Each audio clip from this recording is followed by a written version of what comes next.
Welcome to Brave New Bookshelf, a podcast that explores the fascinating intersection of AI and authorship. Join hosts Steph Pajonas and Danica Favorite as they dive into thought-provoking discussions, debunk myths, and highlight the transformative role of AI in the publishing industry.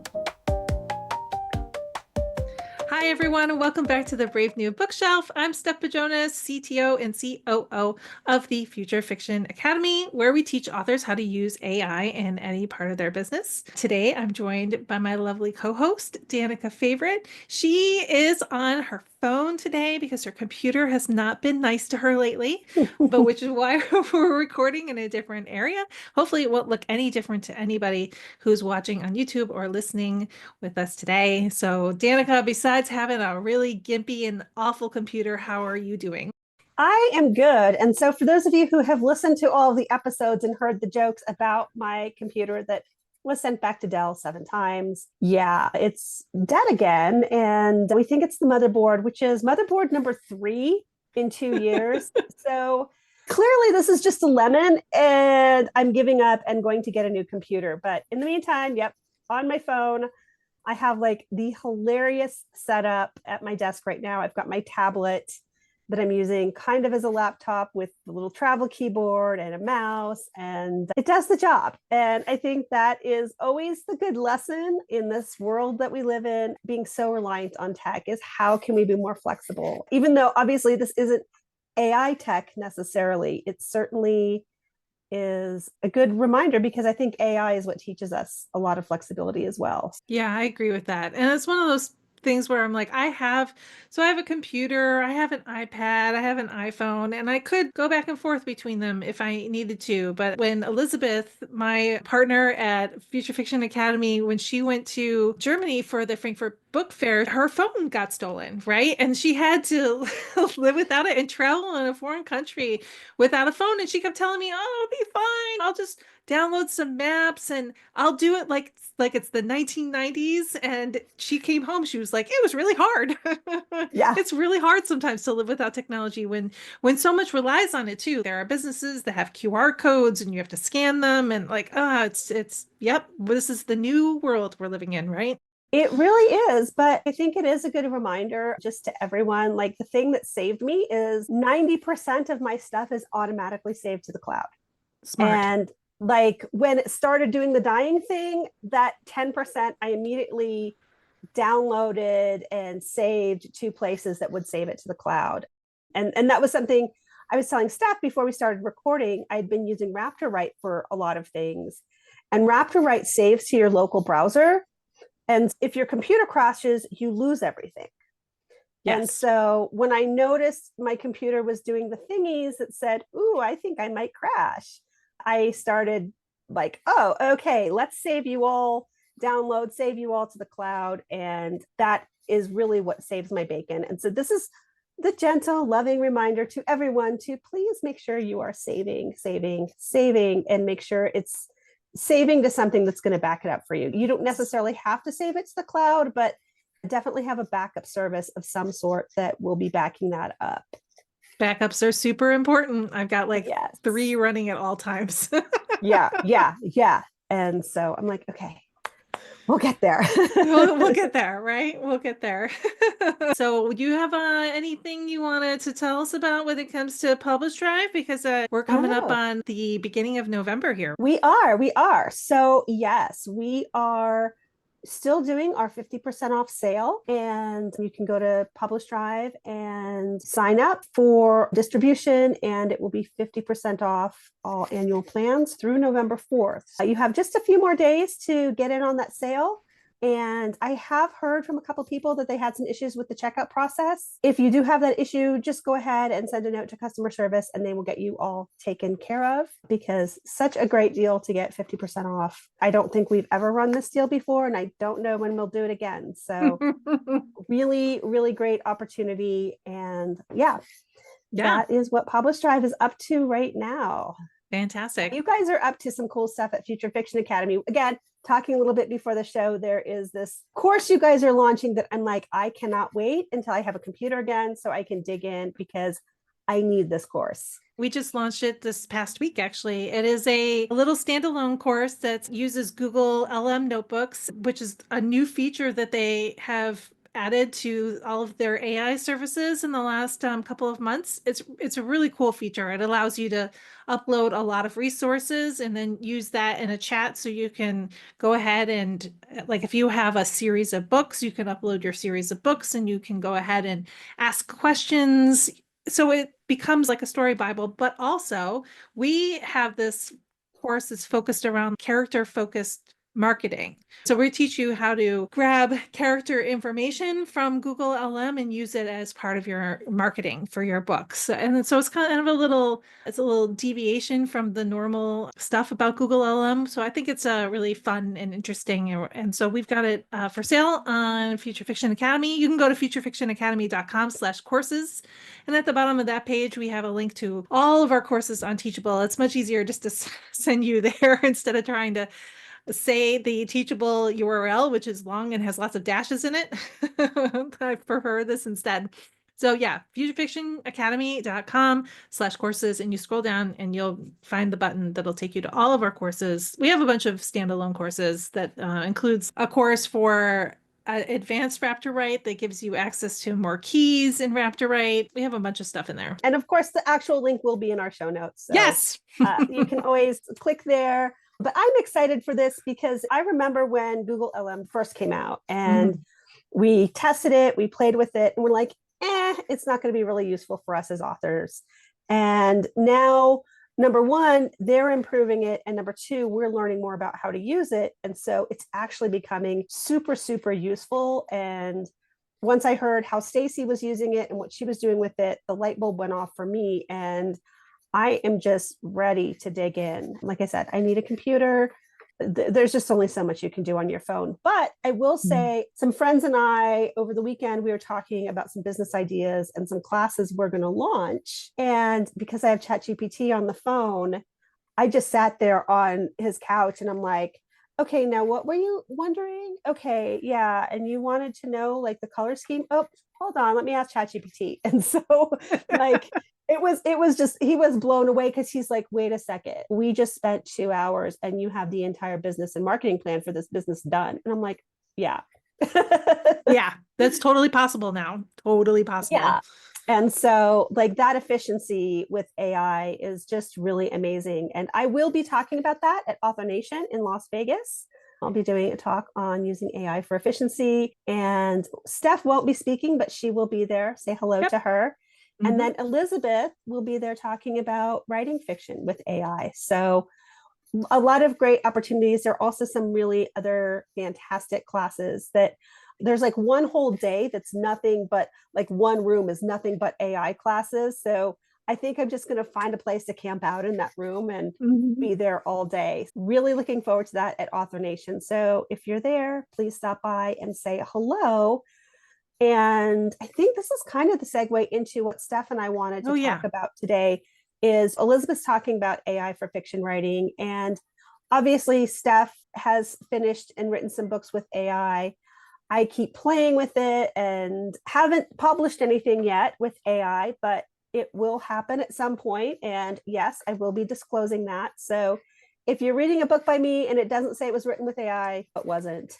Because I'm walking the walk. If I'm talking about AI, I'm going to disclose when and where I'm using it. But one of the things that we wanted to talk about, because we're seeing a lot of this in author groups, and certainly I'm seeing it's like a resurgence of people saying that AI isn't creative, AI isn't good writing, AI is lazy writing, authors who use AI are lazy.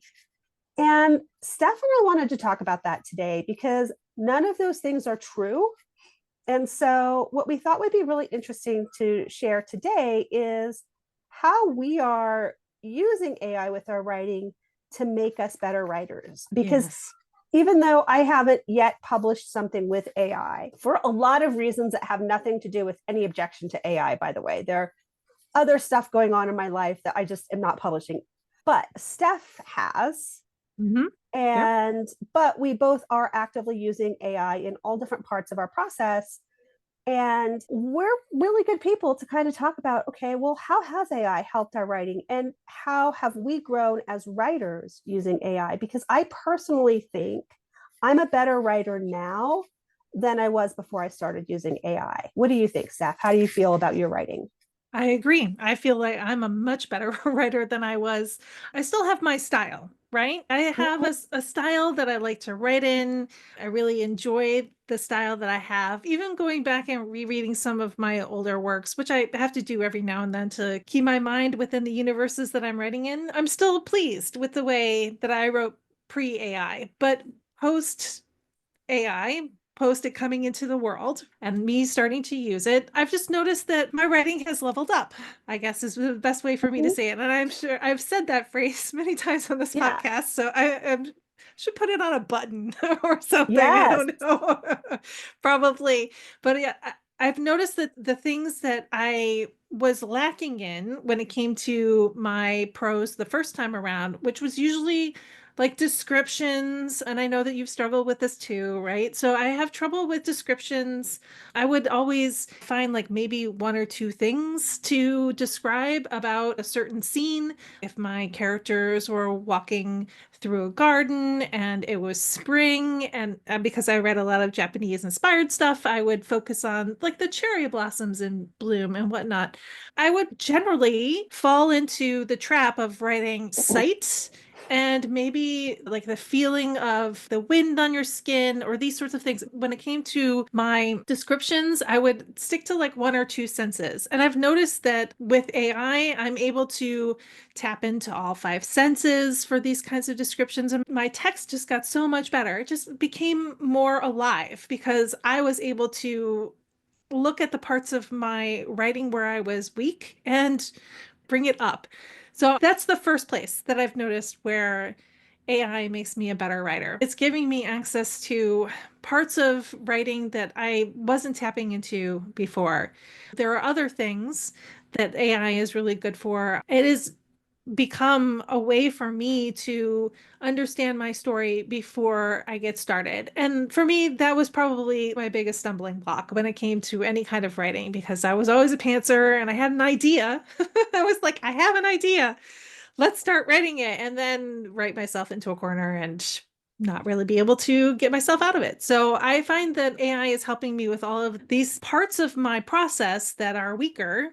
It hasn't taken over the writing. I'm not getting it to do the majority of my writing. I'm basically getting it to make me almost into a super Stephanie.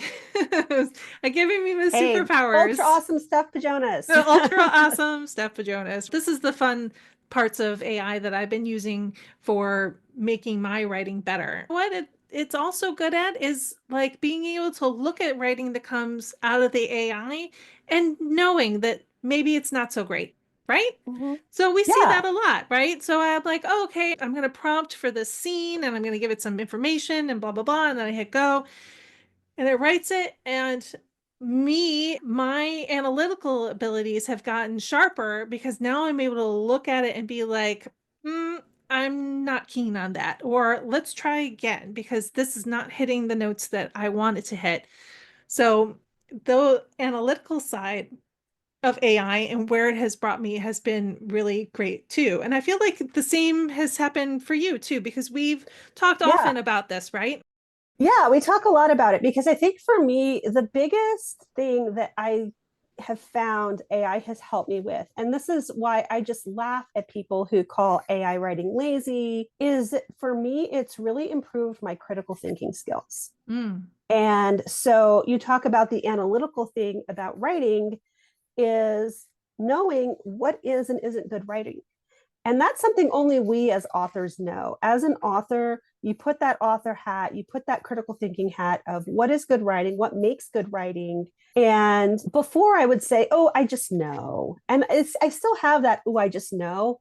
But now that I'm working with the AI, I can be a little more concrete about saying, okay, this is why this isn't good. This is what this needs. Being able to speak more to that in a way that makes more sense. And also in communicating with the AI, like I was telling you, I've been using the prompting for Rapture which helps you basically, it's a whole book machine. And what I was finding is, I think at the time of computer crash, I was working on chapter 7, chapter 8 of this book. What I found starting at about chapter 6, the prompt was going off the rails. Sure. And I was like, okay, wait, why is it not doing what it did for the first 5 chapters? Why isn't it doing this? Really having to think through what's changed in what I'm doing, what's changed in the prompt. And sometimes it really is just we're at the limit of the capability of the AI. Going back to the AI saying, okay, wait, here is the prompt. Here is what I want to get. Here's what you've been giving me. Tell me how I breach this gap. It is a conversation. And even when I was talking about this business plan that I helped my friend write over the weekend, it wasn't just give me a business plan for this. It was, okay, here's our idea. What do you envision for this piece? Okay, great. We like X. We don't like Y. Give us more of X. Okay, great. We like this piece of it. Give us more of this piece, less of that piece. It was amazing. I blew my friend away because as soon as I gave that prompt, my friend was like, oh my God, this is exactly what I had in my head. How did you get it to do that? Part of it is me understanding that communication skill and that critical thinking to be able to say, okay, here's the baseline idea. Now let's refine it. Now let's refine it some more. And understanding the cues that the AI needs to come up with the right answer. That's something that we as writers are very skilled at doing at a baseline level. And then to be able to communicate that to an AI who doesn't understand the nuances of what it means to be human, taking that and making that a step further, it is really what makes it shine. And that's going to be the difference between stuff that you look at and say, oh, that's totally AI generated, and stuff where you're like, well, is it? Because it's really teaching me to think through things. So like you were saying about the story process, I am a plotter, but there are places where the plot falls flat sometimes. And I know this, like we all have that saggy middle, or places where I don't know how to get from point A to point C. Where is the point B? And to be able to sit down with the AI and say, look, here's what I have, and help me envision things. It's not telling you what to do. You could just take what it tells you and it would be perfectly fine. But then as the author, as someone who is the creative and knows how to critically think through a story, having that deeper level of, okay, this is really great, but here's what we really need. And the example of this, again, the story that I'm working on, the AI gave me a perfectly reasonable plot and it was fine. I was writing it and I was working with it. But then as I'm working with it and playing with it, I was like, wait a second. Here I am writing chapter 7. I realize, okay, there's a dark moment, but I want to make it darker. I talked to the AI about making it a little darker, but it wasn't getting there. And then I went, oh my gosh, here's how we are going to just completely blow things up between the hero and the heroine.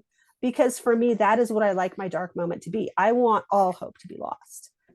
And the AI doesn't understand how all romantic hope gets lost. If you tell it all hope is lost, the AI is going to say, okay, they just died. Or it's going to come back at you and say, can't we keep this positive? Let's change it so that they're actually totally fine. And you're like, nope, that's not what's supposed to happen.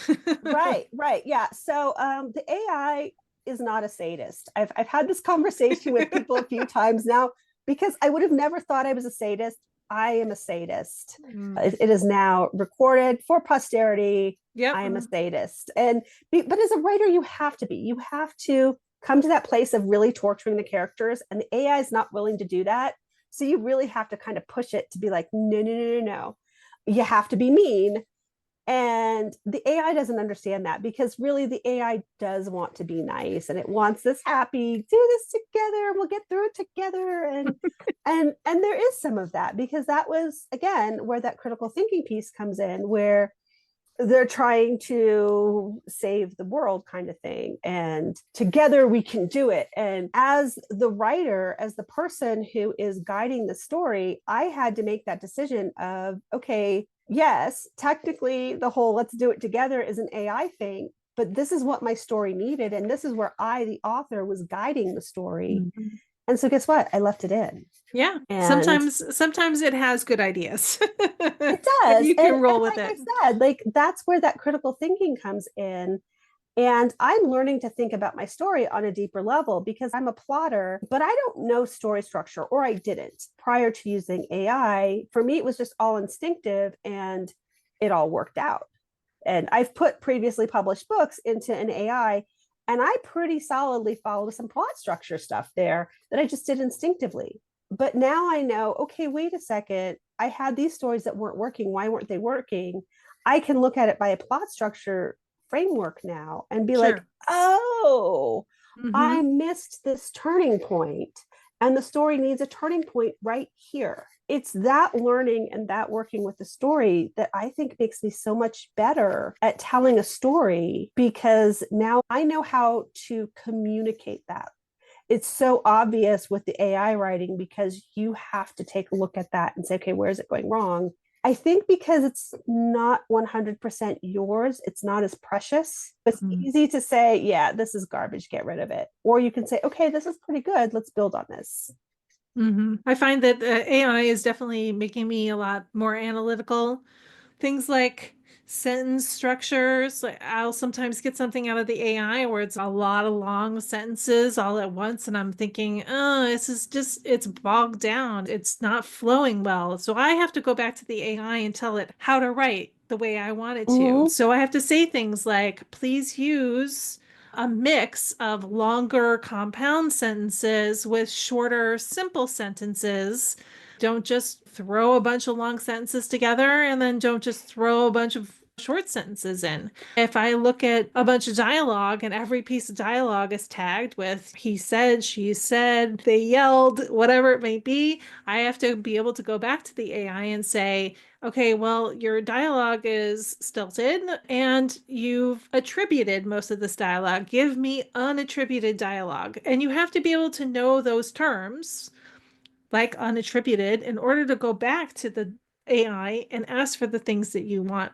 This is absolutely a skill, and it's a skill that almost all authors have, and they just don't even realize it sometimes. You have this skill to talk to the AI and to get the kinds of things that you want from it, but you have to know that this is something you actually have to ask for. It's not something that just comes easily. You have to ask for it. So definitely AI is making me a better writer in that sense. I'm understanding the analytical nature of writing, understanding pacing and the way that prose is put together, the way dialogue is put together, so that I can actually ask for the kinds of stuff that I want from it. Yeah, I find that that's really the key to writing Yeah, well with AI. it is. And like you were talking about earlier with the description, because as we've talked about, I'm terrible at description. I don't like doing it. It's just something that as a reader doesn't even appeal to me. And so I don't think about it as a writer because it's not my preference as a reader. I understand that other readers really enjoy that. And most of my readers would prefer more description. The AI actually gives way more description than I would. Mm-hmm. And I think in some cases it gives way more description than is appropriate. Like sometimes Sure. it just gets really over the top with description, but it's really helping me learn to describe things better because I can say, okay, these descriptions I like, these descriptions I don't like. Why? Again, it goes back to the critical thinking. Okay, why don't I like this? Why is this a good thing? Then to be able to put my head around that and do my own writing, because I still do like to do dictation. I still have my appointments that I go to an hour each way, twice a week, have my phone out and I dictate. And like, even as I'm doing those descriptions, now the descriptions that I'm doing are so much better because I've analyzed probably thousands of descriptions from AI at this point. And I can say, this is what I don't like. This is what I do like. Here's why. And then in my prompting, when I am doing AI writing, I can say right in my prompt, hey, this is what we want for a description. Here is an example of good description, because AI works better if you give it examples of good prose. So I can say, I want descriptions like this, and you're going to get better results. But it's all about how to communicate that and learning actually what is a good description. I agree. I like the fact that AI has been challenging me. It's not the push the button and get a book that everybody thinks it is, right? So it's been challenging me to be better at what I do.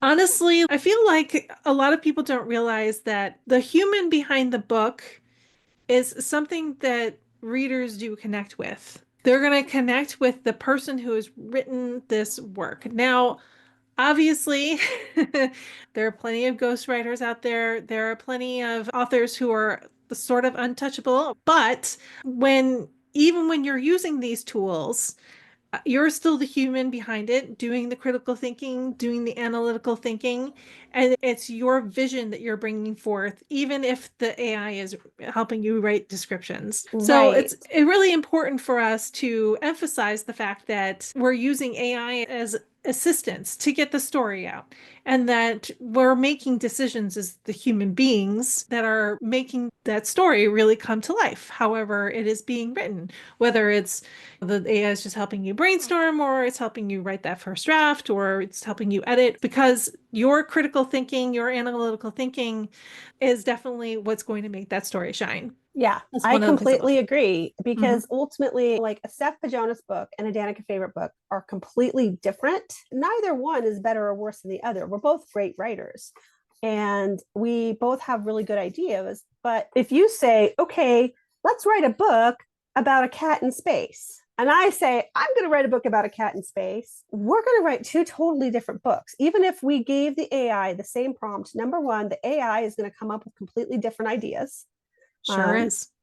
because it's not a plagiarism machine. It's not copying from another book. It's saying, let me think here. Cat in space. Okay. So here are all the things I know about cats. Here are all the things I know about space. And each one of them, there's about a million different variations of that. Boom. Here's Mhm. one possible combination. Sure. And Steph is going to look at that and say, ooh, great. I like that. But I want to change it to have it be a tabby cat because I want a book about tabby cats and I want tabby cats to rule the universe. And I'm going to say, I love that this is a tabby cat, but I don't want a tabby cat. I want a ginger kitty because I love ginger kitties. I guess they're kind of similar, but No, um, no, ginger cats get in a lot of trouble. The orange cats, okay. right? Okay. Yes. I see them Yes, well, on because I social have media. I have a ginger tabby, or I had a ginger tabby. But anyway, I'm like, but I want to write about the ginger kitty who gets in trouble, and they are not going to rule space. They are going to be the ones who cause trouble in space. Yes. And suddenly we've both twisted that into different things. And of course, like they're going to be completely different stories. Yeah.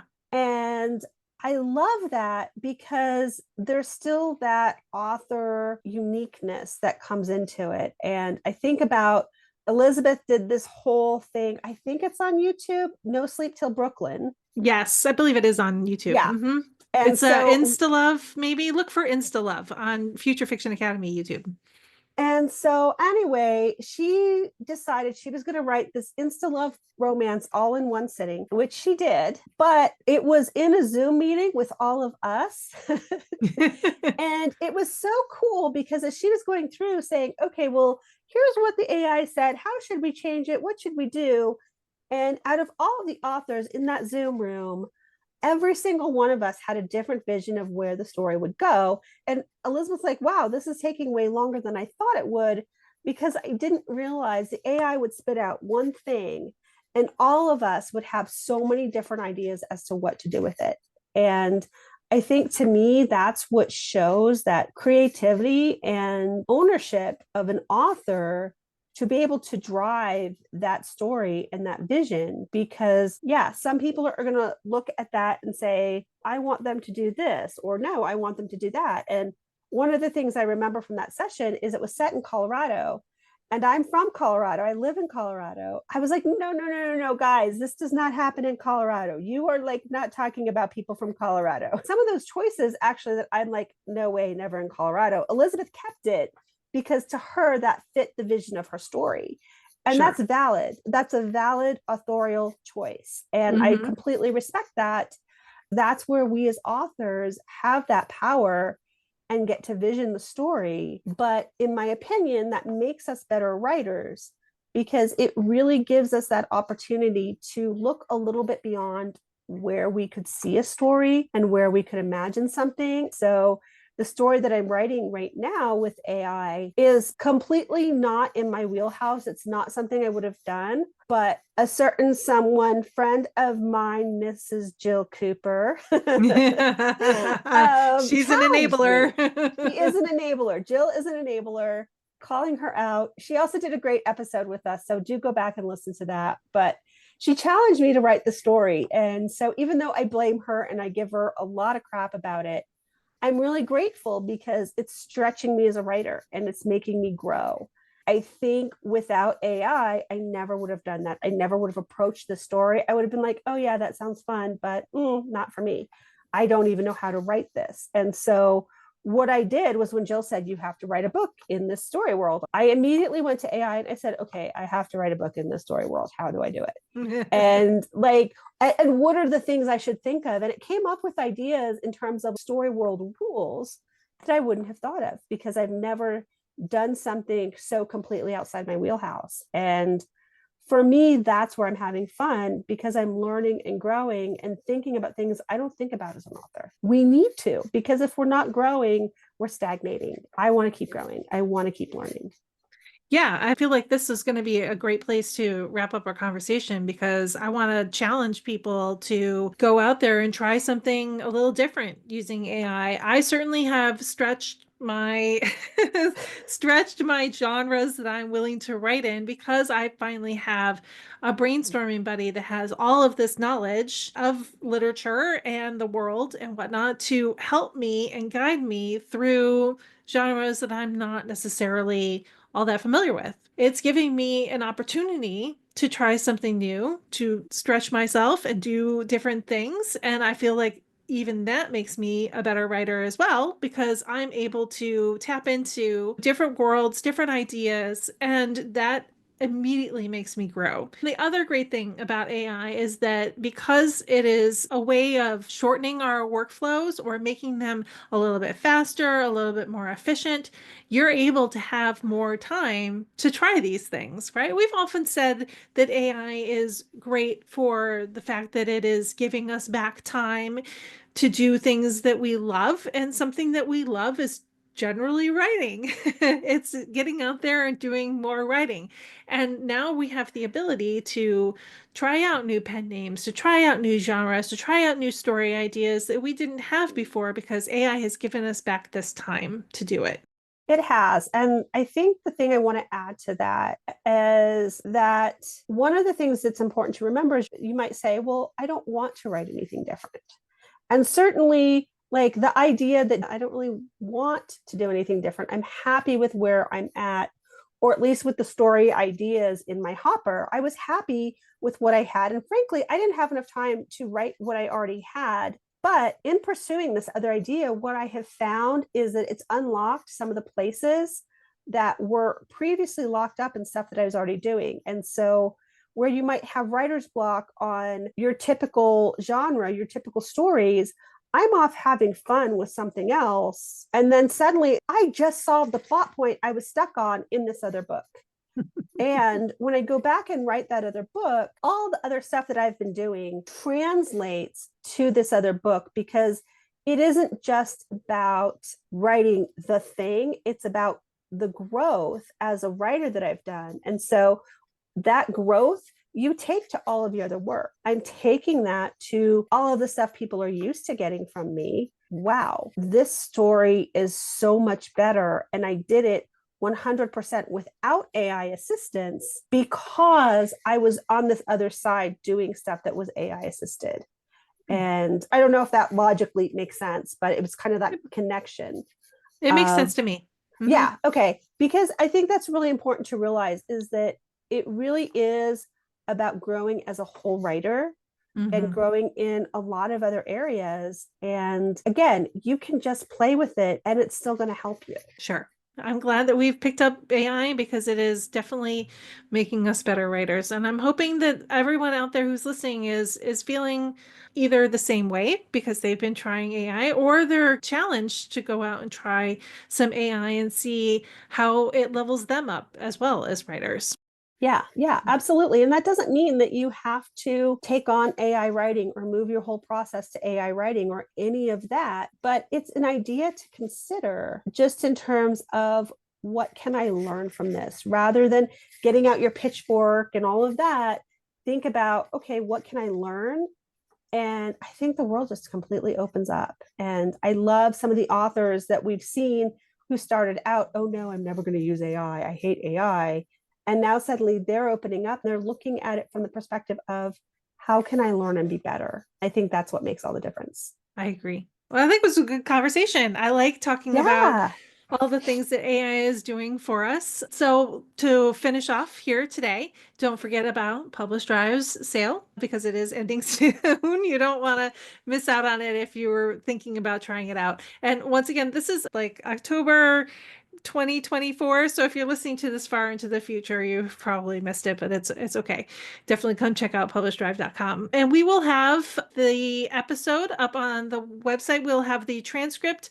We'll have a blog post that we produce with all the links that we've talked about today. So come check us out at bravenewbookshelf.com. And we also would love for you to come like our Facebook page. We're at Brave New Bookshelf there, and we're on YouTube at Brave New Bookshelf as well. So come check us out on all these places. Do you have anything left to say, Danica, before we sign off?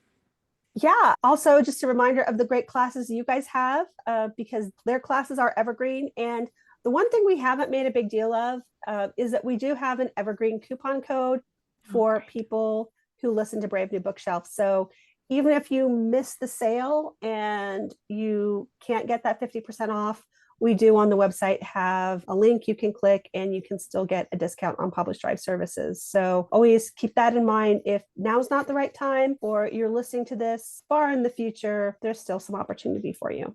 Yeah, come to the website, bravenewbookshelf.com, and click on the Our Sponsors link at the top, and you'll find coupons there for both PublishDrive and Future Fiction Academy. Okay, great. All right, Awesome. so everybody, thanks for listening in, and we'll see you again next time. All right, bye. All right. See you. Bye. Thanks for joining us on the Brave New Bookshelf.